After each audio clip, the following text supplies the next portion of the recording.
Gumikan sa daotang panahon ug way huno nga pag-uwan nga nasinati sa Eastern Visayas, pipila ka mga barangay sa lain-laing lungsod ang nakasinati og pagbaha ug minor landslide. Anong report ni Femery Dumabo. 12 ka mga barangay ang natala ang apektado sa mga pagbaha sa Eastern Visayas gumikan sa way puas nga pag-uwan nga nasinati sugod nitong Biyernes sa buntag.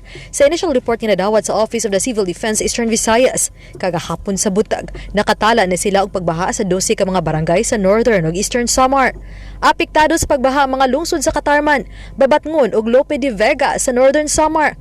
Aduna sa mga natala nga tulo ka mga minor landslide sa Northern Samar.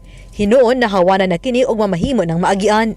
Kasamtang adunay 7 ka mga pamilya ug 28 ka mga individual ang gipabakwit ug ganaa na sa evacuation center. Gibaha usab ang pipila ka mga lugar sa barangay Hipapad, Eastern Samar. Mato di Vicky Abistros, Hipapad MDRRM officer nga gumikan sa pagbaha, naglisod sila sa paglabang paingon sa lungsod sa Artiche. Gisiguro sa Office of the Civil Defense Region 8 nga nakaalerto sila sa mga LGU sa maong rehiyon. Gidugang sa OCD 8 nga walay natalang na missing o nasamdan gumikan sa daotang panahon. So far, ma'am, ngayon kasi continuous naman po yung rainfall natin. So, most likely hindi pa po ito talaga masasubside as of now. Pero, minomonitor po ito since yesterday po, no, ankle deep pa lang, saka 2 feet yung height ng ating flood waters.